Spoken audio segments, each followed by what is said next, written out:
جیسے زیتون کا درخت ایک دلیل ہے، اللہ تعالیٰ کی معرفت کی ایک دلیل ہے، اسی طرح مویشیوں میں بھی البتہ کیا ہے؟ عبرت ہے، اور بے شک تمہارے لیے مویشیوں میں البتہ عبرت ہے۔ دیکھیں، عبرت ایک تو نیگیٹو سینس میں یوز ہوتا ہے، جیسے فرعون جو ہے وہ عبرت کا نشان بن گیا، لیکن عبرہ کا ایک اور مطلب کیا ہے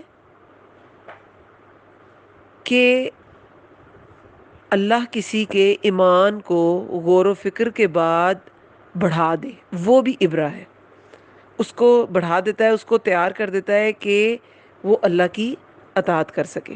یہ پازیٹیو معنی ہے۔ جیسے فرعون کو عبرت کا نشان بنا دیا گیا، لیکن ایمان والے اس سے عبرت حاصل کرتے ہیں، اس کا وہ جو بھی اس کا انجام ہوا اس پر غور و فکر کر کے عبرت حاصل کرتے ہیں، اور انسان تیار ہو جاتا ہے کہ وہ اللہ تعالیٰ کی اطاعت کرے۔ تو یہ وہ والی عبرت ہے کہ اور بے شک تمہارے لیے مویشیوں میں البتہ عبرت ہے، یعنی تدبر کرنے کی کا ایک پلیٹ فارم ہے تمہارے لیے کہ تم اس پہ تدبر کرو۔ اس کا یہ مطلب نہیں ہے کہ مویشیوں کی حالت دیکھ کے وہ عبرت پکڑو اس سے اور وہ عبرت کا نشان ہے، ایسا نہیں ہے۔ ان پر غور و فکر کر کے، ان پر تدبر کر کے تو اللہ تعالیٰ کی اطاعت کرو۔ کیوں؟ ہم پلاتے ہیں تمہیں اس سے جو ان کے پیٹوں میں ہے، اور پیٹوں میں کیا ہے؟ کیا آتا ہے ان کے بارے میں مویشیوں کے؟ سورہ نحل میں بھی ہم نے پڑھا تھا کہ خوشگوار ہے ان کے دودھ کے بارے میں پینے والوں کے لیے۔ پھر سورہ نحل میں ایک اور تھا کہ گوبر اور خون کے درمیان سے ہم تمہارے لیے دودھ نکالتے ہیں، یعنی پیٹ میں کیا ہے؟ یا تو گوبر ہے جو ان کے فضلہ ہے، یا پھر خون ہے جو رگوں میں دوڑ رہا ہے، لیکن اس کے درمیان سے بالکل ایک وائٹ چیز دودھ نکلتی ہے۔ انسانوں کے لیے یہ انتظام کیا گیا، مویشیوں میں سے انسان کی خوراک کا انتظام کیا گیا، اور تمہارے لیے ان میں فائدے ہیں۔ یہ تو صرف کھانے کا فائدہ ہے نا، ان کے دودھ کا فائدہ بتایا گیا ہے، لیکن اس میں اور بھی بہت سے فائدے ہیں، اور ان میں سے تم کھاتے ہو، اور ان میں سے تم کھاتے بھی ہو۔ یعنی کہ کھاتے ہم کیا ہیں؟ اوبویسلی گوشت وغیرہ بھی کھاتے ہیں، دودھ تو پیتے ہی ہیں، گوشت بھی کھاتے ہیں، اور دوسرے فائدے بھی ہیں۔ دوسرے کون سے فائدے ہیں؟ منافع کثیرتن، اسے کیا مراد ہے؟ کتنے فائدے ہیں؟ اس کے فائدے ویسے ہم پہلے بھی بہت بار پڑھ چکے ہیں، سورہ الانعام میں بھی ان کا ذکر آیا تھا۔ دیکھیں، سب سے پہلے کھانے پینے کے فائدے، دودھ، گوشت کھانے کے کام آتا ہے۔ پھر اور بھی ہمارے کھانے کے کام کیا آتا ہے؟ یہی جانور جب کھیتی باڑی میں استعمال ہوتے ہیں تو وہ فصلوں کو اگانے کے بھی تو کام آتے ہیں، تو وہ بھی ایک ان کا فائدہ ہے۔ پھر ان کی کھال سے چمڑا بنتا ہے، جو بہت زیادہ فر والے ہیں، بھیڑ ہے جیسے، تو ان کی کھال سے اون بنتی ہے، اور گوبر سے یہ جو ان کے فضلہ ہے، جو ان کے ویسٹ ہے، اس سے بھی بہت سے کام لیے جاتے ہیں۔ ان سے دیہاتوں میں تو کافی کام لیا جاتا ہے، ایندھن کے طور پہ انہیں جلایا جاتا ہے۔ پھر سواری کے کام بھی آتے ہیں، تو بہت سے ہیں۔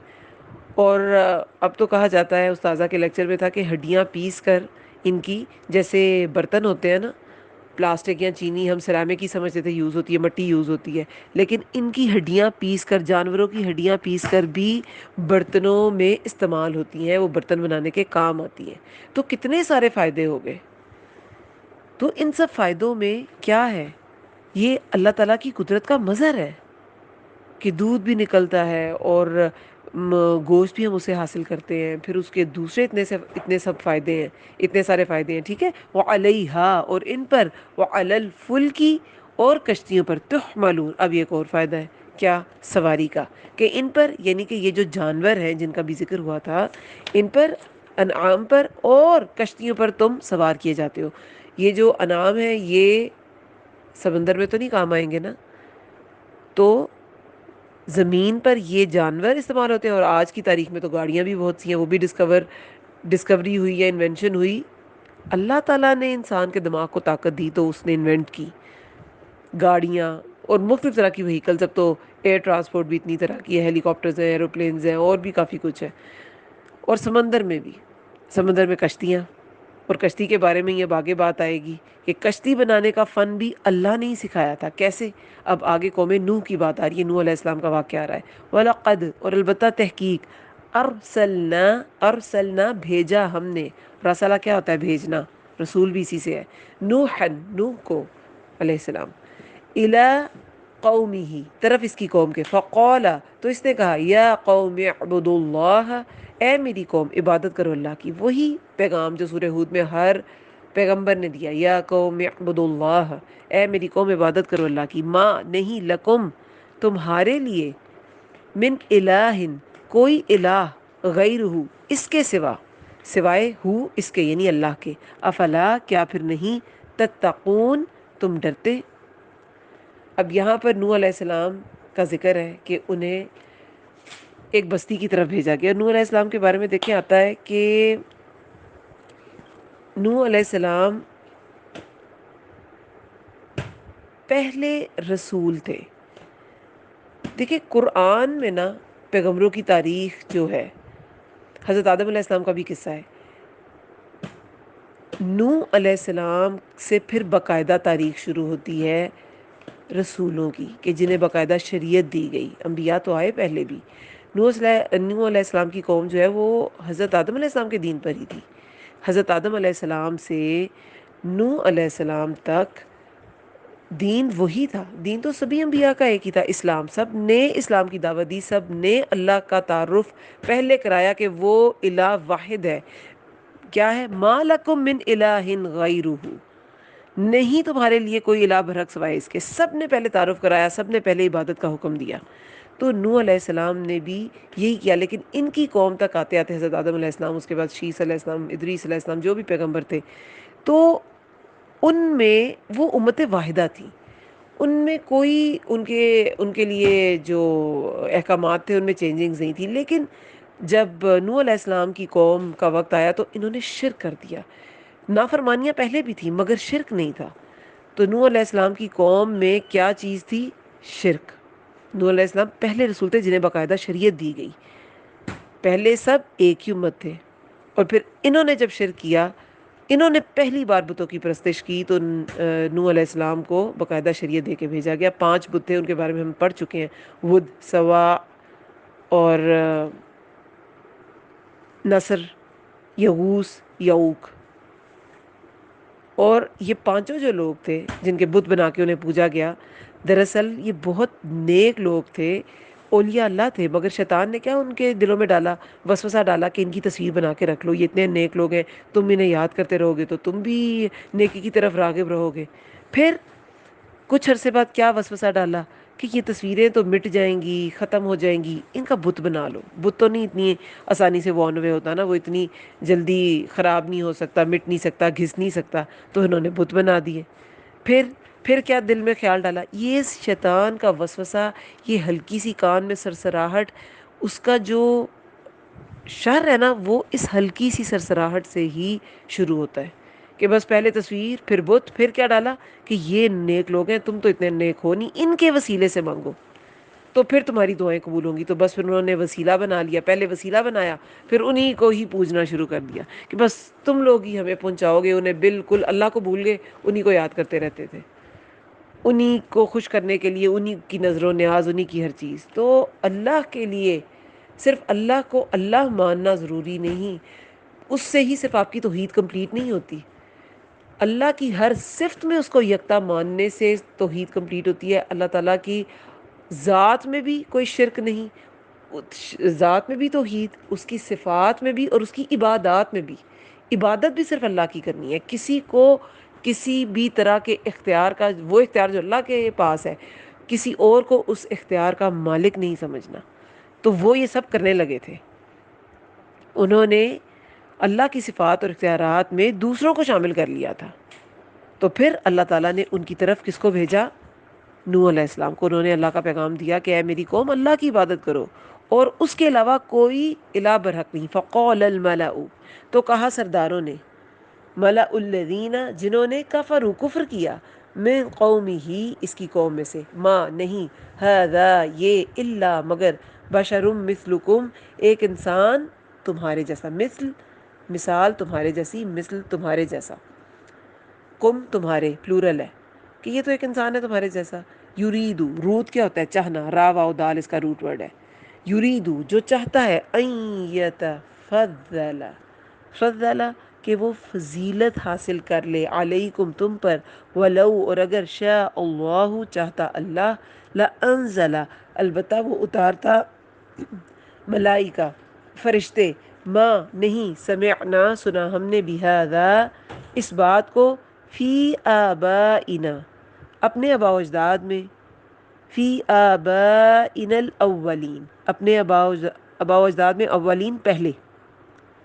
اچھا، اب سرداروں نے کیا کہا؟ اب دیکھیں ہر دور میں اللہ تعالیٰ کی طرف بلانے والوں کے ساتھ ایسا ہی ہوا ہے کہ اس شخص کو وہ پرومیننٹ نہیں ہونے دیتے، اس کو شہرت اس کی اچھی نہیں ہونے دیتے، اور لوگ پیغمبر یا کسی دائی دین کا کام کرنے والے کے ساتھ ایسا کیوں کرتے ہیں؟ اسے تسلیم کیوں نہیں کرتے؟ اکثر ایسا بڑے لوگ کرتے ہیں، قوم کے مترفین، اور مترفین کے بارے میں قرآن میں جگہ جگہ آیا ہے کہ ان کو فالو کرنے کی وجہ سے وہ جو قوم ہے وہ بھی عذاب کا شکار ہوگی، آباء و اجداد کو فالو کرنے کی وجہ سے وہ یہ جو باقی کے ہوں گے لوگ ان کی آگے کی نسلوں کے، وہ بھی عذاب کا شکار ہوں گے۔ سورہ اعراف میں بھی ہے، 173 آیت میں بھی ایسے ہی ہے، تو اور بھی سورہ اعراف کی آیات میں ہے، دوسری بھی قرآن کی آیات میں ہے، جگہ جگہ اللہ تعالیٰ نے اس سے منع فرمایا ہے کہ اس عذر سے تمہیں بخشا نہیں جائے گا کہ ہاں تم ہم نے تو بس بڑوں کی پیروی کی تھی تو ہمارا اس میں کیا قصور؟ نہیں، ایسے نہیں ہوگا، پکڑا جائے گا، ان کو بھی عذاب دیا جائے گا۔ سورہ اعراف میں 173 آیت میں کیا ہے بیان ہوا ہے کہ گمراہ لوگ جب اللہ سے کہیں گے، 173 آیت میں یہ بیان ہوا ہے کہ اس کا مفہوم میں آپ کو بتا رہی ہوں کہ ہمارے آباء و اجداد جو گمراہ تھے وہ شرک کرتے تھے، تو کیا تو ہمیں گمراہ لوگوں کی وجہ سے عذاب دے گا؟ تو اس آیت میں اس میں یہی بتایا گیا ہے کہ ان کا یہ عذر قبول نہیں کیا جائے گا، مترفین ہو یا آباء و اجداد، انسان کو، ہر انسان کو جو ان کو فالو کر رہے تھے ان کو بھی تو اتنا ہی عقل و شعور دیا گیا تھا نا، تو اسے اس عقل و شعور کو انہوں نے استعمال کیوں نہیں کیا؟ کیوں نہیں پہچانا اللہ کو؟ تو پھر انہیں بھی عذاب چکھنا ہی پڑے گا۔ تو یہ بھی یہی کہہ رہے تھے سردار پہلے جائیں گے، ان کو بھی پہلے ڈبویا گیا تھا کیونکہ یہ لیڈر تھے، ان کے پیچھے ان کے فالوورز گئے، تو وہاں بھی عذاب میں بھی یہ لیڈرز ہوں گے، یہ لیڈ کریں گے، پہلے یہ جائیں گے پھر وہ بھی جائیں گے۔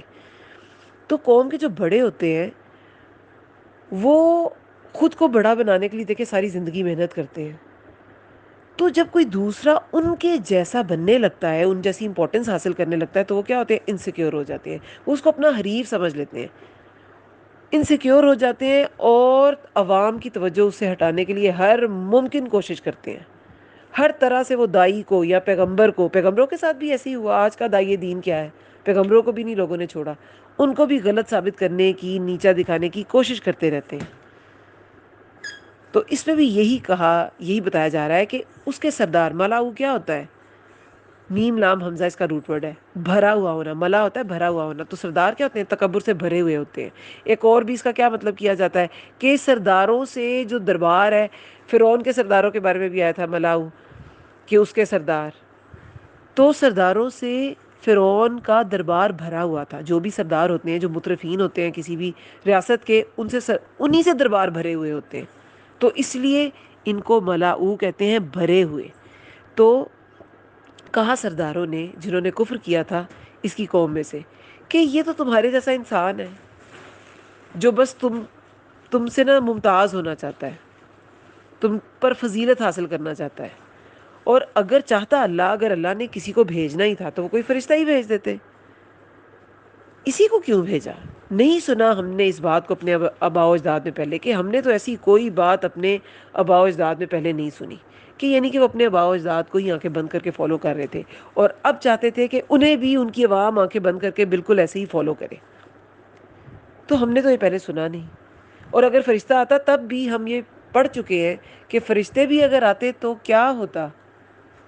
جب رسول اللہ صلی اللہ علیہ وسلم سے مکہ کے لوگ ڈیمانڈ کرتے تھے کہ کوئی فرشتہ اتر جائے، تو اللہ تعالیٰ نے کیا وحی نازل کی تھی کہ اگر فرشتہ بھی ادھر ان پر اتر جائے تو یہ نہیں مانیں گے، یہ کہیں گے یہ تو انسان ہی نہیں ہے، یعنی انسان ہی ہے تو فرشتہ یہ جو کام کر سکتا ہے انسان تو وہ کر ہی نہیں سکتے، اور جب انسان اتارا تو پھر کہتے ہیں انسان قوم میں سے ہوتا ہے، اور جتنے بھی پیغمبر آئے جس قوم کی طرف آئے اسی قوم سے اٹھائے جاتے تھے، تاکہ وہ بالکل قوم اس سے فیملیئر ہو، اسی کی طرح کھاتا پیتا ہو، اسی کی طرح اس کا اٹھنا بیٹھنا، اس کے طور طریقے ہوں، تاکہ اس کو فالو کرنا قوم پر آسان ہو۔ لیکن جس نے نہیں فالو کرنا تو وہ یہ بھی تعویلیں گھڑتے تھے کہ یہ کوئی فرشتہ کیوں نہیں آیا، یہ تو ہماری جیسا انسان ہے، اور ہمارے آباء و اجداد نے تو ایسی کوئی بات نہیں ہمیں بتائی، یہ تو انوکھی کوئی بات کر رہا ہے۔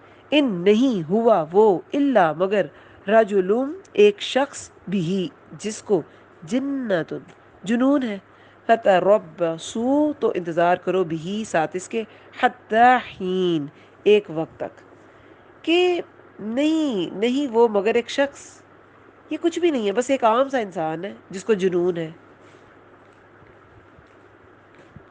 جیم نون، نون اس کا روٹ ورڈ ہے، جن، جن بھی اسی سے نکلا ہے، جیم نون نون، تو جنون کوئی پاگل پن ہے، کوئی جنون ہے، تو انتظار کرو۔ روبسا کیا ہوتا ہے؟ انتظار، ایسا انتظار جو معینہ مدت کے لیے کیا جاتا ہے، جیسے عدت کا انتظار ہوتا ہے، عورت عدت کے ختم ہونے کا انتظار کرتی ہے، یعنی کہ ایک معین مدت ہوتی ہے جس کا انتظار کرنا ہوتا ہے، تو یہ فتربصوا اسی سینس میں آتا ہے، ایسا انتظار جو ایک خاص ٹائم پیریڈ کے لیے کیا جائے۔ اور آگے کہہ بھی دیا گیا بھی ساتھ اس کے حتی حین ایک وقت تک، کہ یہ ایک شخص ہے، بس اس کو ایسی کوئی جنون سا لاحق ہو گیا ہے، کوئی نعوذ باللہ پاگل پن، تو بس انتظار کرو ایک وقت تک۔ اب یہ ایک وقت تک انتظار کرنا کیا ہے، کہ ایک وقت تک انتظار کرو، خود ہی تبلیغ کر کر کے تھک جائے گا، یا ایک وقت تک انتظار کرو، دیکھو اس کا حال کیا ہوتا ہے، مر جائے گا، کام ختم ہو جائے گا، کیا ہوگا اس کے ساتھ، اس کا تو بڑا ہی برا حال ہوگا۔ یہ وہ کہہ رہے ہیں، جیسے اللہ تعالیٰ بھی عذاب کے لیے کیا کہتے ہیں، جب مہلت کی بات کی جاتی ہے تو کہتے ہیں حتی حین ایک وقت تک مہلت ہے تمہارے پاس، تو وہ بھی کہہ رہے ہیں کہ ایک وقت تک انتظار کرو، ایک وقت تک، تب تک دیکھو اس کا کیا حال ہو جائے گا، یعنی کہ بہت زیادہ نافرمانی کی۔ پھر نوح علیہ السلام نے کیا کہا؟ قال رب انصرنی، کہا اے میرے رب مدد فرما میری، بما اس وجہ سے جو کذبون اس نے جھٹلایا، انہوں نے جھٹلایا مجھے، کذبون جمع کا صیغہ ہے، انہوں نے جھٹلایا مجھے۔ اب یہ انہوں نے فوراً نہیں کہا، یہ 950 سال کی تبلیغ کے بعد تھک ہار کے، ان کے تانے سن کے، ان کی بات نہ مانی، انہوں نے نافرمانیاں کی، تانے الگ دیے، جھوٹ الگ گڑا، جھٹلایا الگ۔ دیکھیں انبیاء کو نہ ماننے والوں نے کیسے جھٹلایا، یہ آپ نے پوائنٹس اپنے پاس لکھنے ہیں۔ 24 آیت میں کفرو کفر کیا، نہ مانا، اب آیا ہے 26 آیت میں کذبون جھٹلایا، خود تو نہیں مانا، کفر کیا، لیکن جھٹلایا، پیغمبر کوئی کا جھوٹا ہے، یعنی کوئی اور بھی نہ مانے، ٹھیک ہے۔ پھر تیسرا یہ اگلے جو اگلی قوم ہے اس کے قصے میں آئے گا، یہ آیت نمبر 33 میں ہے، بلقاء الاخرہ، کہ آخرت کو جھٹلایا، آخرت کا انکار کیا، آخرت کی ملاقات کو جھٹلایا۔ تو جو انسان آخرت کو جھٹلاتا ہے وہ کبھی حق کو قبول کر ہی نہیں سکتا، جسے یہ ڈر ہی نہیں ہے کہ میں نے دوبارہ اٹھنا ہے مرنے کے بعد اور اپنا حساب دینا ہے، تو وہ کیوں کوئی احکامات مانے گا اللہ تعالیٰ کے جو پیغمبر لے کر آئے، وہ تو نہیں مانے گا۔ تو پھر ان سب چیزوں سے تنگ آ کر 950 سال کی تبلیغ کے بعد نوح علیہ السلام نے کیا کہا؟ قال ربی، اے میرے رب مدد فرما میری، انصرنی مدد فرما میری، اس وجہ سے جو انہوں نے مجھے جھٹلایا۔ سورہ قمر میں آیت نمبر 10 میں کیا آتا ہے؟ نوح علیہ السلام نے اپنے رب کو پکارا، اے میرے رب میں مغلوب ہو گیا، تو ہی میری مدد کر، ان سے بدلہ لے۔ پھر سورہ نوح میں بھی آیت نمبر 26 میں ہے کہ اے میرے رب، اے رب اس زمین پر کافروں کا کوئی گھر نہ چھوڑ، ان کی نسلیں تو کافر اور فاجر ہی پیدا ہوں گی، وہی ہوں گی، تو کوئی گھر نہ چھوڑ۔ تو اس لیے سب کو ڈبایا گیا، کسی کو نہیں چھوڑا گیا سوائے جو متقین تھے یا جو ایمان لے آئے تھے نوح علیہ السلام پر۔ پس وہی کی، فَأَوْحَيْنَا، پس اوحی وہی کی، وہی کیا ہوتا ہے؟ خفیہ اشارہ، یعنی کہ ایسے خفیہ طریقے سے نوح علیہ السلام کو کیا بتا دیا گیا، دعا قبول کر لی گئی کہ ٹھیک ہے اللہ کی مدد اب آئے گی۔ اور جو پیغمبر ہوتے ہیں نا، ان کا صبر عام انسان جیسا نہیں ہوتا، ان کی بہت سی طاقتیں، جیسے بہت سی نیکیاں ایک عام انسان سے زیادہ ہوتی ہیں، ان کا صبر بھی ایک عام انسان سے بہت زیادہ ہوتا ہے۔ جب کوئی پیغمبر ہاتھ اٹھا کے کوئی بددعا کر دیتا ہے اور کوئی کہ اپنی قوم سے اکتاہٹ کا اظہار کر دیتا ہے تو اللہ قبول کرتا ہے۔ تو اللہ تعالیٰ نے قبول کر لیا. فَأَوْحَيْنَا پس وہی کی نا ہم نے الیہ طرف اس کے، الیہ ہم ہوتا تو طرف ان کے، لیکن یہ نوح علیہ السلام سنگولر کا سیغہ ہے، طرف اس کے انس نعی کے بنا، صنع صنعت بھی ہے. صنعت کیا ہوتی ہے؟ انڈسٹری، جس میں کسی خاص فنی مہارت کا کوئی سلسلہ ہوتا ہے. جیسے کہ کوئی کیا انڈسٹری ہے، فرنیچر کی انڈسٹری ہے، یا سپورٹس گڈس کی انڈسٹری ہے، یا سرجیکل انسٹرومنٹ کی انڈسٹری ہے. تو ہر ایک انڈسٹری میں، صنعت میں الگ فنی مہارت ہے. تو صنع ہوتا ہے کسی فنی مہارت سے بنانا، صرف بنانا نہیں، ورنہ جعلہ آ جاتا، نج عالی آ جاتا کہ بناؤ. نہیں، یہ فنی مہارت سے بنانا، یعنی کہ یہ جو کشتی بنانے کا فن ہے، یہ ایک خاص فن ہے، خاص مہارت ہے جو اللہ تعالیٰ نے وحی کی نوح علیہ السلام کو. پس وحی کی ہم نے طرف اس کے کہ بنا فلکا کشتی، انس نعل فلکا کہ بنا کشتی بِأَعْيُنِنَا ہماری نگاہوں کے سامنے، یعنی ہماری نگرانی میں، وَوَحْيِنَا اور ہماری وحی کے مطابق. یعنی یہ والا جو سارا فن ہے یہ وحی کیا گیا. کتنی لکڑی کاٹنی ہے، کس حصے میں کون سی لکڑی لگے گی، کتنا اس کی میجرمنٹ ہوگی، کیا ہوگا، سب کچھ جو ہے وہ وحی کیا گیا. فَإِذَا پھر جب جاء آ جائے، امرنا حکم ہمارا، وفارت النور اور جوش مارے، فور فا واو را، فوارہ اردو میں اسی سے نکلا ہے، جوش مارنا. فوراً بھی اسی سے نکلا ہے، فوراً کام کرنا، فوراً سے کچھ کر لینا، یعنی کہ جوش مارنا. اور جوش مارے، وفارت تنور اور جوش مارے تنور فسلک تو داخل کر لے، فسلک تو داخل کر لے، سلکا کیا ہوتا ہے؟ داخل کرنا. تو داخل کر لے فیہا اس میں، من کلی ہر قسم کے، زوجین اثنین جوڑے دونوں. اب جوڑے جو ہیں دونوں، اس سے مراد ایک تو یہ ہے کہ ایک جوڑے کے دونوں، یعنی کہ نر اور مادہ، ٹھیک ہے. اور ایک مراد ہے کہ دو جوڑے، یعنی کہ نر اور مادہ، اور ایک اور نر اور مادہ اسی جانور کی، ٹھیک ہے. تو وہ ان کو سوار کر لے، تو داخل کر لے اس میں ہر قسم کے جوڑے نر اور مادہ دونوں، اثنین دونوں. وَأَهْلَكَ اور اپنے اہل و عیال کو. اہل و عیال کو دیکھیں، اہل جو ہے ایک تو ہے بالکل امیڈیٹ فیملی، آپ کے بیوی بچے یا عورت کے شوہر اور بچے، اہل کا.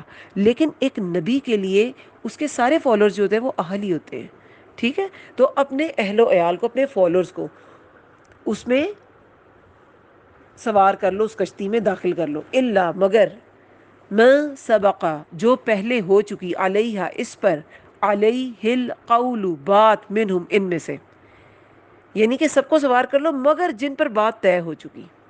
ولا اور نہ تخاطبنی تم بات کرنا مجھ سے، فی الذین اس کے بارے میں جنہوں نے ظلموا ظلم کیا، انہم بے شک وہ، مغرقون غرق کیے جانے والے ہیں. اب دیکھیں اس آیت میں ایک تو اللہ تعالیٰ نے بتایا کہ جو کشتی بنانے کا جو علم ہے، جو یہ فن ہے، یہ اللہ تعالیٰ نے وحی کے ذریعے نوح علیہ السلام کو بتایا.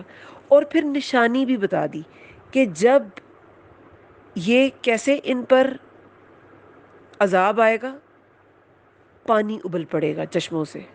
دیکھیں وہی پانی جس کے بارے میں اسی سورہ میں آیت نمبر 18 میں آیا تھا کہ وَإِنَّا عَلَى ذَهَابٍ بِهِ لَقَادِرُونَ اور بے شک ہم لے جانے پر اسے البتہ قادر ہیں.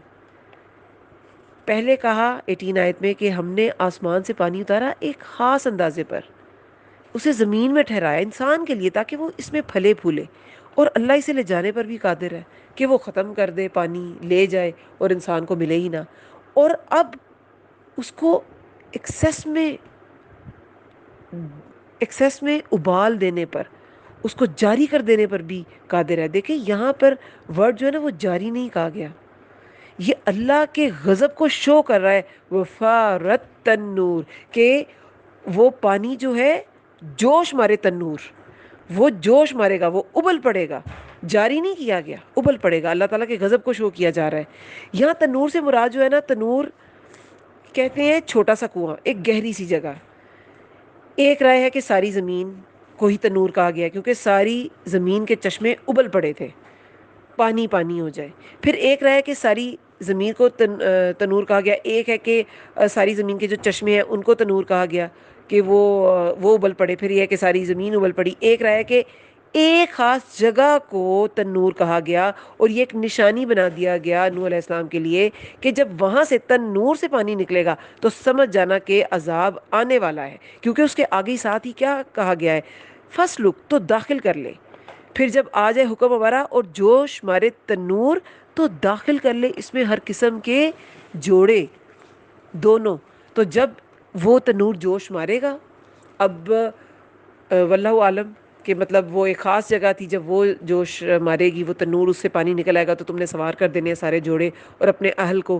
یا جب پانی ابلنا ایسے شروع ہو جائے تو لوگ تو نہیں سمجھ سکیں گے، لیکن نوح علیہ السلام کو وحی کر دی گئی تھی کہ تم نے پھر سوار ہو جانا ہے کشتی میں.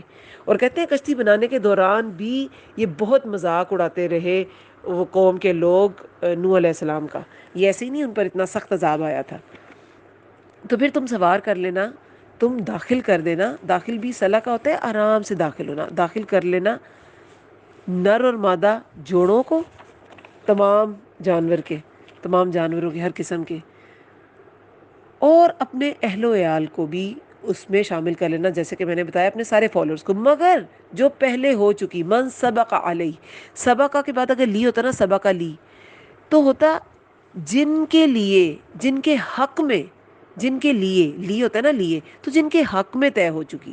لیکن یہ سبق اعلیٰ ہے، جن کے اوپر، یعنی جن کے خلاف بات طے ہو چکی. تو یہ چھوٹے چھوٹے جو ورڈز ہیں ان کی وجہ سے جو مین ورب ہے، جو مین فعل ہے، اس کا مطلب بدل جاتا ہے. تو جو پہلے ہو چکی اس پر، یعنی جس پر ہلاکت کا فیصلہ ہو چکا، طے ہو چکی بات، سوائے ان کے سب کو سوار کر لو، اپنے عیال کو بھی، اہل و عیال کو بھی، سوائے ان کے جن کی ہلاکت کا فیصلہ ہو چکا. اس سے مراد نوح علیہ السلام کی بیوی اور بیٹا ہے. تو جو پہلے ہو چکی اس پر بات ان میں سے، ٹھیک ہے، ان میں سے، کن میں سے، ان کے اہل و عیال میں سے، اور وہ بیوی اور بیٹا تھے. اور دیکھیں بیوی اور بیٹا تھے دونوں، ہم کا صیغہ ہے مذکر جمع کا، ہننا ہوتا ہے مؤنث جمع کا، لیکن یہاں من ہم ہے، بیوی اور بیٹے دونوں ہیں. جب مذکر اور مؤنث دونوں کا ایک گروپ بن جائے نا تو پھر صیغہ مذکر کا استعمال ہوتا ہے. ٹھیک ہے، تو من ہم، ان میں سے، ولا، اور نہ تم بات کرنا مجھ سے ان کے معاملے میں جنہوں نے ظلم کیا، یعنی کہ وہ بیوی بیٹا تھے لیکن ان کے حق میں تم سفارش نہیں کر سکتے. انہم، بے شک وہ، مغرقون، وہ غرق کیے جانے والے ہیں. یہ مغرقون کا لفظ بھی اللہ کے غضب کو شو کر رہا ہے، کیونکہ یہ نہیں کہا گیا کہ غرقون، ٹھیک ہے، وہ غرق ہونے والے تھے، وہ ڈوب گئے. یہ ہے غرق کیے گئے، انہیں ڈبایا گیا، اللہ تعالیٰ نے انہیں ڈبایا. تو مفعول، مفعل کے وزن پر ہے یہ، مفعلون، یہ ڈبائے گئے، ڈبا دیا گیا انہیں. اس کے بعد فَإِذَا اسْتَوَيْتَ، سوی کیا ہوتا ہے؟ برابر. تو جب برابر ہو جاؤ تم، یعنی کہ استوار، استوار ہونا، یا ہنٹ رکھیں اپنے ذہن میں کہ استوار ہو جاؤ تم، مطلب اس کا روٹ ورڈ اس کا سین واو یا ہی ہے. استوا ہوتا ہے بیٹھ جانا، اور آپ ذہن میں رکھ لیں استوار ہونا یعنی کہ سنبھل کر بیٹھ جانا، ٹک جانا جیسے کہتے ہیں نا. تو یہ اس سے سمجھیں آپ بات کو کہ جب سوار ہو جاؤ تم، فَإِذَا اسْتَوَيْتَ، پھر جب سوار ہو جاؤ تم، انتا، تم، وَمَن مَعَكَ، اور جو تمہارے ساتھ ہے، مع ساتھ، کا تمہارے، علی الفلکی، علی پر، فلک کشتی، کشتی پر، فَقُلِ الْحَمْدُ، تو کہنا سب تعریف، للہ، اللہ کے لیے ہے، الذی، جس نے، نجانا، نجات دی ہمیں، من القوم الظالمین، ان قوم سے جو ظالم ہے. اب رونا دھونے کی اجازت نہیں ہے ان کے لیے جنہوں نے شرک کیا، خواہ وہ بیوی بیٹا ہے، ان کے لیے سفارش کی اجازت نہیں ہے، رونے دھونے کی اجازت نہیں ہے. جب اللہ تعالیٰ بخش دے تو پھر کیا کہنا ہے؟ اللہ کا شکر ادا کرنا ہے، الحمدللہ. دیکھیں ویسے بھی سواری پر تیار ہونے کا جو نبوی طریقہ ہے وہ بھی کیا ہے؟ سواری پر پیر رکھیں تو بسم اللہ، پھر 3 بار الحمدللہ الحمدللہ الحمدللہ، پھر 3 بار اللہ اکبر اللہ اکبر اللہ اکبر، پھر وہ جو دعا ہم پڑھتے ہیں سبحان الذی سخر لنا ھذا ما كنا له مقرنین وانا الی ربنا لمنقلبون، تو پھر وہ دعا پڑھے۔ یہ ویسے بھی یہی طریقہ ہے، ہماری نبی صلی اللہ علیہ وسلم کی سنت میں بھی ایسی ہے۔ تو کہنا سب تعریف اللہ کے لیے جس نے نجات دی ہمیں ان لوگوں سے جو ظالم ہیں۔ تو ظالم لوگوں سے نجات پانے پہ اللہ کا شکر ادا کرنا ہے۔ ان ظالموں سے مومنوں کا کوئی رشتہ نہیں، اسلام میں بھی ظالموں سے مومنوں کا کوئی رشتہ نہیں۔ ہاں ان کی ہدایت کے لیے دعا کی جا سکتی ہے، مگر جب وہ اب جیسے ان کی مہلت تمام ہو گئی، ان پر عذاب آنے والا ہے، تو ان کی بخشش کی دعا نہیں اب کی جا سکتی۔ زندگی میں ان کی ہدایت کی ضرور کریں، کسی کے لیے بھی کریں، سب نان مسلمز کے لیے کریں، اس میں کوئی مذائقہ نہیں ہے۔ پھر 29 آیت میں وَقُلْ رَبِّ، اور کہنا اے میرے رب۔ اب یہ دعا بھی انہیں سکھائی گئی، سارے مینر سکھائے گئے، اور کہنا اے میرے رب انزلنی، اتار مجھے، منزلم مبارکن، اتارنے کی جگہ منزلہ، منزل ہوتا ہے یہ ظرف مکان ہے، منزل مفعل کے وزن پہ، اتارنے کی جگہ، مبارکہ بابرکت، وَأَنْتَ، اور تو خیر المنزلین، بہتر ہے سب اتارنے والوں سے۔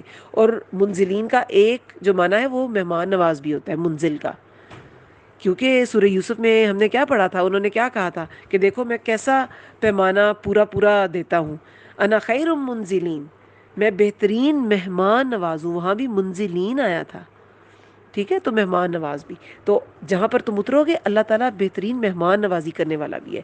یعنی کہ اس سے کیا پتہ چلا، دعا سکھائی گئی، پیچھے غضب اللہ کا نازل ہو رہا ہے، طوفان میں لوگ غرق ہو رہے ہیں، لیکن اللہ نے کیا کہا، حالات جو بھی ہیں اللہ کو یاد کرنا ہے۔ کسی مشکل سے نجات چاہیے تب بھی اللہ کو پکارو، جیسے کہ نوح علیہ السلام نے کہا رب انصرنی بما کذبون، اے میرے رب مدد فرما میری اس وجہ سے جو انہوں نے مجھے جھٹلا دیا، انہوں نے مجھے جھٹلا دیا، اللہ تو ہی مدد کرنے والا ہے، مدد کر میری۔ اور پھر جب نجات مل گئی تب بھی اللہ کو پکارو، تب بھی اللہ کا شکر ادا کرو، اللہ کو پکارو۔ اور یہ دعا کسی بھی نئی جگہ آپ اتریں، کسی گھر میں جائیں، کسی آفس میں، انسٹیٹیوٹ میں، نہیں کسی بھی جگہ پہ، تو یہ دعا ضرور پڑھیں۔ اللہ کو یاد کرنے سے وہ جگہ خیر و بھلائی والی ہو جائے گی آپ کے لیے۔ لیکن اگر آپ نے دل میں اللہ کی یاد سے آپ غافل ہیں، تو بھلے ہی آپ جائے نماز پہ بیٹھے ہیں، آپ نماز پڑھ کے اٹھے ہیں، دل اللہ کے ذکر سے غافل ہے، تو آپ کی نماز میں بھی برکت نہیں رہے گی۔ لیکن اگر آپ کا دل اللہ کی طرف ہے، آپ اللہ کی طرف خالص ہیں، اللہ کے لیے خالص ہیں، تو پھر آپ کسی بھی جگہ پہ جب اللہ کو یاد کریں گے تو وہ جگہ آپ کے لیے مبارک ہو جائے گی۔ خطیب بغدادی جو تھے، انہوں نے جب زمزم پیا تو انہوں نے 3 دعائیں مانگی اور وہ تینوں قبول ہوئیں۔ ان کی دعائیں تھیں کہ مجھے تاریخ بغدادی لکھنے کی مہلت دے، ایسی تاریخ لکھوں جو میرے بعد کوئی نہ لکھ سکے، اور کہتے ہیں 14 جلدیں تھی اس کی، وہ جو انہوں نے تاریخ لکھی اس کے بعد کوئی نہیں لکھ سکا۔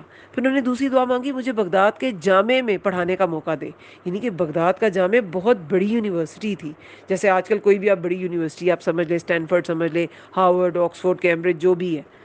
پھر تیسری، یا اللہ مجھے بشر الحافی کے پہلو میں، بہت یہ عظیم، یہ بھی معلم تھے بغداد کے، تو کہتے ہیں بشر الحافی کے پہلو میں دفن ہوں میں۔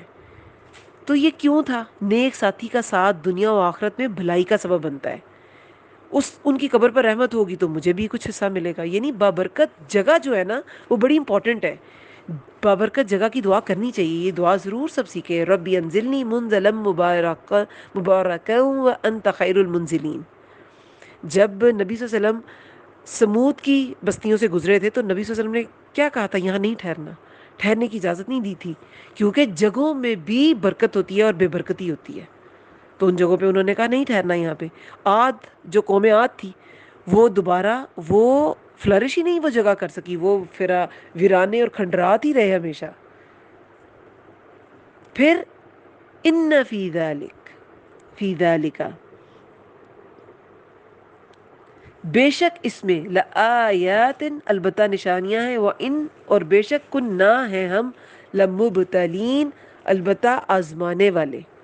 یعنی کہ دیکھیں، ایک تو اس میں نشانیاں ہیں، بہت سی نشانیاں ہمیں ملی کہ ظالم قوم جو ہے وہ آخر نیست و نابود ہو جاتی ہے۔ انسان کی فلاح اسی میں ہے کہ وہ اللہ کی طرف مڑ جائے، وہ اللہ کی طرف مڑ جائے، ورنہ جب مہلت تمام ہو جائے گی تو کوئی نہیں بچا سکے گا۔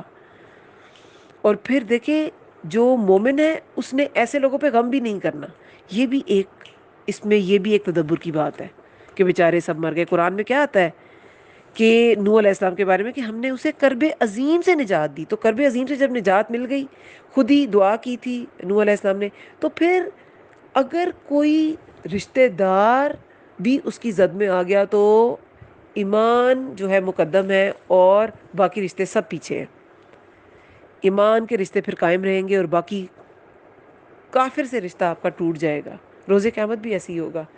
کافر سگا باپ ہے، جیسے آزر ابراہیم علیہ السلام کے والد تھے، یا نبی صلی اللہ علیہ وسلم کا کوئی مشرک رشتہ دار، وہ کچھ یہ کوئی نسبت کام نہیں آئے گی۔ ابو جہل کو کیا نسبت کام آئے گی؟ ابو لہب کو نبی صلی اللہ علیہ وسلم کا چچا ہونا کام آئے گا؟ نہیں، کیونکہ وہ کفر پہ تھا۔ تو یہ نسبتیں کام نہیں آئیں گی، یہ نشانیاں ہیں، اور بے شک ہیں ہم البتہ آزمانے والے۔ دیکھیں ایمان لانے والے فلاح پاتے ہیں۔ سورہ کے شروع میں بھی فلاح کے رولز بتا دیے گئے کہ فلاح اگر پانی ہے، فلاح حاصل کرنی ہے تو یہ رولز فالو کرو۔ جو نہیں کرتے وہ پھر اب اینڈ پہ کیا بتایا گیا ہے یہ 30 آیت میں، کہ وہ آزمائے جاتے ہیں، عبرت کا نشان بن جاتے ہیں۔ وَإِن كُنَّا لَمُبْتَلِينَ، اور بے شک ہیں ہم البتہ آزمانے والے، اور جو جنہیں آزمایا جائے گا وہ آزمائے جانے والے ہیں۔ تو اس میں بہت سے سبق ہیں۔ دیکھیں نوح علیہ السلام کے واقعے میں ہمارے لیے کیا نشانیاں ہیں۔ اب یہاں پر نشانیوں کا ذکر ہے نا، تو کیا نشانی ہے؟ یہ سب نشانیاں آپ نے لکھنی ہیں، جو خود سمجھ میں آتی ہے وہ بھی لکھ لیں۔ سب سے پہلے تو یہ کہ حق کا انکار ہمیشہ وہی کرتا ہے جس کے مفاد پر ضرب پڑتی ہے، اور کس کے مفاد پر ضرب پڑتی ہے؟ سرداروں کے۔ اور ان سرداروں کی، بڑے لوگوں کی ساری قوم پیروی کرتی ہے اور پھر نقصان اٹھاتی ہے۔ اور کیا ہمیں سبق ملتا ہے؟ حق کا انکار، حق کے انکار کا نتیجہ ہمیشہ عذاب ہوتا ہے۔ آج کے دور میں پوری قوم ایز اٹ از تباہ نہیں ہوتی، مگر ہم اس کو بھی انشاءاللہ اگلے لیکچر میں انالائز کریں گے کہ قوموں کی تاریخ میں کب کب ایسی تباہیاں ہوئیں جب پوری قومیں تباہ ہوئیں، اور کب کب کب سے، اسپیشلی موسیٰ علیہ السلام بنی اسرائیل کے بعد سے قوم ایز اٹ از تباہ نہیں ہوئی۔ اب بنی اسرائیل پہ بھی یہ جو واقعہ سبت آتا ہے ہمارے پاس، ہفتے کے دن کا واقعہ، ایلا ایک بستی تھی، وہاں جو لوگ رہتے تھے انہیں بندر بنایا گیا، مطلب عذاب آتے رہے ان پر، ان کی پٹائی ہوئی، کبھی بخت نصر سے، کبھی ٹیٹس سے، مگر یہ ایز اے امہ ختم نہیں ہوئی، لیکن اس سے پہلے ختم ہوتے رہے۔ اس کو بھی ہم انشاءاللہ انالائز کریں گے۔ اچھا، لیکن آج کے دور میں پوری قوم ختم نہیں ہوتی، مگر آخرت میں تو تباہی ہے نا۔ حق کے انکار کا نتیجہ اگر دنیا میں نہیں تو آخرت میں عذاب ضرور ہے، اور کچھ قوموں پہ تو دنیا میں بھی عذاب آیا، ان کی مہلت ختم ہو گئی، عذاب آ گیا۔ پھر اور کیا سبق ہے؟ حق کی راہ میں بڑی بڑی قربانیاں دینی پڑتی ہیں، جیسے بیٹا بیوی، انہیں چھوڑنا پڑا، وہ ان کے ساتھ نہ غرق ہو سکتے تھے، نہ انہیں اپنے ساتھ لے کے آ سکتے تھے۔ تو اس راہ پہ یہ جو صراط مستقیم ہے، اس پر چلنے کے لیے قربانیاں، آزمائشیں شرط ہیں، قربانیاں دینی پڑتی ہیں۔ پھر اور کیا ہے؟ عبادت کبھی کسی کے نام کی مقبول نہیں، دعا، نظر، نیاز، عبادت صرف اللہ کے لیے جائز ہے، کسی بت، کسی زندہ، کسی مردہ شخص کے لیے عبادت قبول نہیں، ورنہ نوح علیہ السلام کی قوم کی بھی قبول ہو جاتی۔ اللہ کو تو وہ بھی مانتے تھے، مگر عبادت میں شرک کرتے تھے، شریک ٹھہراتے تھے۔ تو عبادت کسی کے نام کی قبول نہیں، صرف اللہ کے نام کی۔ پھر اور حق کا دل میں اترنے، حق کے دل میں اترنے کا جو تعلق ہے نا، وہ نیک لوگوں کی آل اولاد ہونے سے نہیں ہے۔ کبھی بدکار شخص کے گھر بھی نیک پیدا ہو سکتا ہے، اور کبھی نیک شخص کے گھر بھی بد پیدا ہو سکتا ہے، جیسے نوح علیہ السلام کی بیوی اور بیٹا حق سے محروم رہے، نبی کی سنگت بھی ان پر کوئی اثر نہیں ڈال سکی، کسی کو اس کے خاندان سے نہ پہچانے، کسی کا خاندان قیامت کے روز عذاب سے بچنے میں کام نہیں آئے گا۔ اور کیا اس میں سبق تھا؟ ایک بہت بڑا سبق، 950 سال تبلیغ کی ہے نوح علیہ السلام نے۔ تبلیغ ایک صبر آزما کام ہے، نبیوں نے کئی کئی سال تبلیغ کر کے دیکھا اور پھر بھی لوگوں کا دل نہیں مڑا، لوگوں کا دل نہیں مڑا، لوگوں کا دل مائل نہیں ہوا۔ لیکن صبر کیسا تھا؟ نوح علیہ السلام نے 950 سال تبلیغ کی ہے، کتنا صبر تھا۔ تو کسی میں چینج لانا جو ہے نا، اس کے لیے بہت انتظار کرنا پڑتا ہے۔ لوگوں نے حق کو قبول نہیں کیا تو ہماری چھوٹی چھوٹی باتوں پر کیا لوگ ایمان لائیں گے، اور کیا ہمارے کہنے پر اپنی عادتیں بدلیں گے؟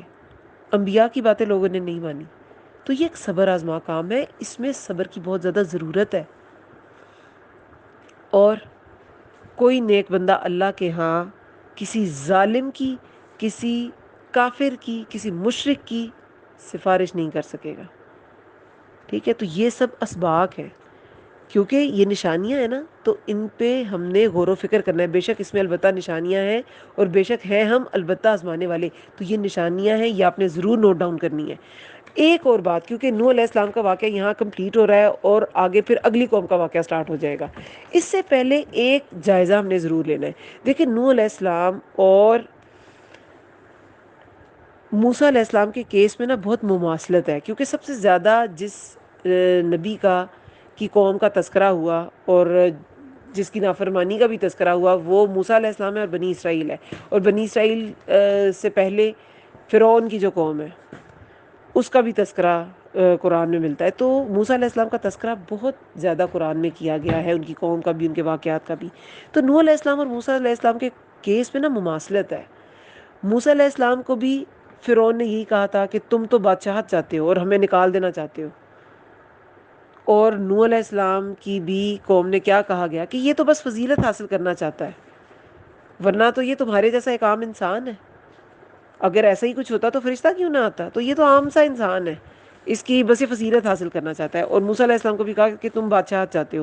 دونوں نے اللہ کی طرف دعوت دی، دونوں کی قومیں شرک پر تھیں، دونوں کے سرداروں کو اپنی سرداری کا خطرہ ہوا، اور دونوں نافرمان قومیں غرق ہوئیں۔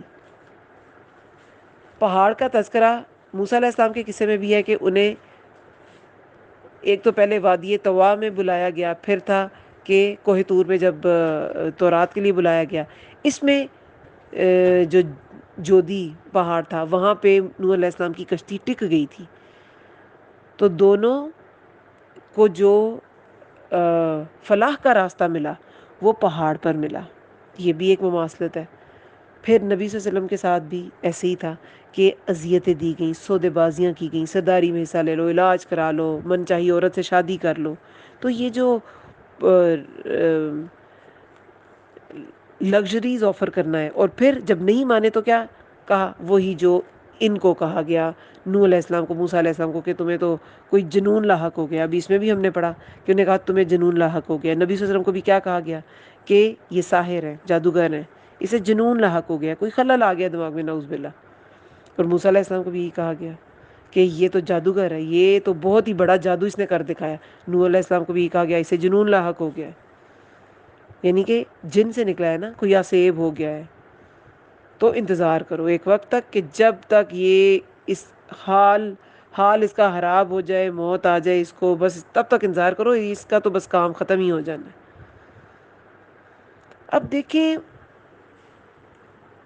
پھر نوح علیہ السلام کو جب کشتی بنانے کا فن بتایا گیا 27 آیت میں ہے کہ بناؤ کشتی ہماری نگاہوں کے سامنے، یعنی اللہ تعالیٰ خود نگرانی کریں گے، خود حفاظت کریں گے۔ تو سورہ طٰہٰ میں بھی موسیٰ علیہ السلام کو کیا کہا گیا تھا؟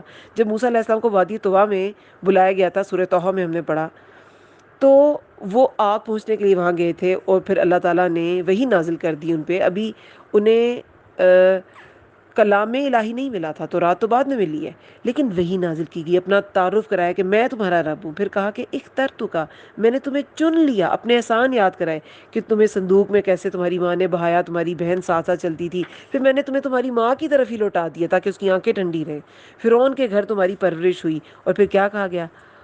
اور یہ کہ میری آنکھوں کے سامنے تیری پرورش کی جائے، یعنی کہ اللہ تعالیٰ کی نگرانی میں موسیٰ علیہ السلام کی پرورش ہوئی۔ وہ دکھنے میں اپیرنٹلی وہ ایک دشمن کے گھر میں تھا، ایک کافر کے گھر میں تھے موسیٰ علیہ السلام، لیکن اللہ کی نگرانی میں تھے۔ تو یہاں بھی اللہ تعالیٰ کی نگرانی کے بارے میں بات کی گئی کہ ہماری آنکھوں نگاہوں کے سامنے بناؤ کشتی ہماری نگاہوں کے سامنے وہ بہت مذاق اڑاتے تھے ان نوح علیہ السلام کی قوم کے لوگ، مگر وہ اللہ کی نگرانی میں تھے۔ اور پھر جب موسیٰ علیہ السلام اور ہارون علیہ السلام نے کہا کہ ہم دونوں ڈرتے ہیں، تو کیا فرمایا کہ مت ڈرو، میں تم دونوں کے ساتھ ہوں، میں سنتا ہوں اور دیکھتا ہوں۔ تو اپنی نگرانی کا یقین دلایا۔ تو اس سے کیا ہمیں سمجھ آتی ہے کہ جو اللہ کے لیے خالص ہو جاتا ہے نا، تو پھر اللہ اس کی نگرانی کرتا ہے۔ اور اللہ کے نبی صلی اللہ علیہ وسلم کو بھی کیا کہا گیا؟ نبی صلی اللہ علیہ وسلم کو کیا کہا گیا؟ انہیں بھی کئی بار قرآن میں تسلی دی گئی ہے کہ اللہ تعالیٰ آپ کی حفاظت کریں گے۔ ہر نبی نے پہلے اللہ کا تعارف کرایا، اللہ کی عبادت کا حکم دیا۔ لوگوں نے ہر نبی کو ستایا، کافروں نے، انکاریوں نے ہر نبی کو ستایا، مگر جو اللہ تعالیٰ کی راہ میں خالص ہو گیا تو اللہ تعالیٰ کی نگرانی میں چلا گیا۔ اللہ تعالیٰ نے خود اس کی نگرانی کا وعدہ کر لیا۔ تو یہ نگرانی کس کو نہیں چاہیے؟ تو اس کے لیے کرنا کیا ہے؟ اللہ کے لیے خالص ہو جانا ہے، اللہ تعالیٰ کے لیے خالص ہو جائیں، اپنے گناہوں سے انحراف کر لیں، اپنے گناہوں سے معافی مانگ لیں۔ ذوالحجہ کے پہلے 10 روز ہیں، استغفار کریں، کثرت سے استغفار کریں۔ امام ابن تیمیہ رحمہ اللہ فرماتے ہیں کہ جو شخص اللہ کے راستے میں کوشش کرے، اللہ سے مدد کا طالب ہو اور استغفار کرے، یعنی کہ اللہ کے راستے میں کوشش کرتا ہو، اللہ کے دین میں عمل کرنے کی، اس پر عمل کرنے کی، احکامات پر عمل کرنے کی کوشش کرتا ہو، پھر وہ اللہ سے مدد مانگے۔ جو شخص اللہ کے راستے میں کوشش کرے، اللہ سے مدد کا طالب ہو اور استغفار اور غور و فکر کو لازم پکڑ لے، تو اللہ ضرور اسے اپنے فضل سے وہ کچھ عطا کرتا ہے جس کا اس نے سوچا بھی نہیں ہوتا۔ استغفار نیکیوں میں سب سے بڑا عمل اور اس کا باب بہت وسیع ہے، یعنی کہ استغفار کا باب بہت وسیع ہے۔ جو شخص اپنے قول، عمل یا اپنے دل میں اضطراب محسوس کر لے تو خود پر استغفار کو لازم کر لے۔ مجموع الفتاوی سے یہ ماخوذ ہے۔ اچھا، اب دیکھیں، سب سے بڑا عمل ہے اور اس کا باب بہت وسیع ہے۔ استغفار کا باب بہت وسیع ہے۔ آپ کو رزق کی کمی، استغفار کریں۔ آپ کو کوئی مشکل ہے، استغفار کریں، کیونکہ انسان کو جب کوئی چیز مل نہیں رہی ہوتی، اس کو رزق نہیں مل رہا، اس کو سکون نہیں مل رہا، اس کو رشتہ داروں کی طرف سے تنگی مل رہی ہے، اس کی اولاد نافرمان ہے، تو کیا اللہ تعالیٰ نے کہا کہ تمہیں جو رحمت ملتی ہے، جو نعمتیں ملتی ہیں، وہ میری رحمت کے سبب ہے، لیکن جو تنگی تمہیں ملتی ہے، جو پریشانیاں تمہیں ملتی ہیں، وہ تمہارے اپنے گناہوں کا نتیجہ ہے۔ اور پھر وہ تنگی اگر آپ ہٹانا چاہتے ہیں تو گناہوں سے استغفار کریں۔ تو اللہ تعالیٰ ہمیں بہترین استغفار کرنے کی توفیق دے، آمین یا رب العالمین۔ استغفر اللہ ربی من کل ذنب واتوب الیک استغفر اللہ الذی لا الہ الا هو الحی القیوم واتوب الیہ۔ اللہم ارزقنی تفکر وتدبر لما یتلوہ لسانی من کتابک والفہم له والمعرفة بمعانیہ والنظر فی عجائبہ والعمل بذلک ما بقیت انک علی کل شیء قدیر۔ اے اللہ، تیری کتاب قرآن میں سے میری زبان جو پڑھتی ہے، اس میں مجھے تفکر، تدبر اور اس کی سمجھ عطا فرما، اور اس کے معنوں اور عجائبات کی پہچان کروا، اور جب تک میں زندہ ہوں اس کے مطابق عمل کروں، بے شک تو ہر چیز پر قدرت رکھنے والا ہے۔ سبحانک اللہم و بحمدک، نشہد ان لا الہ الا انت، نستغفرک ونتوب الیک۔ السلام علیکم ورحمۃ اللہ وبرکاتہ۔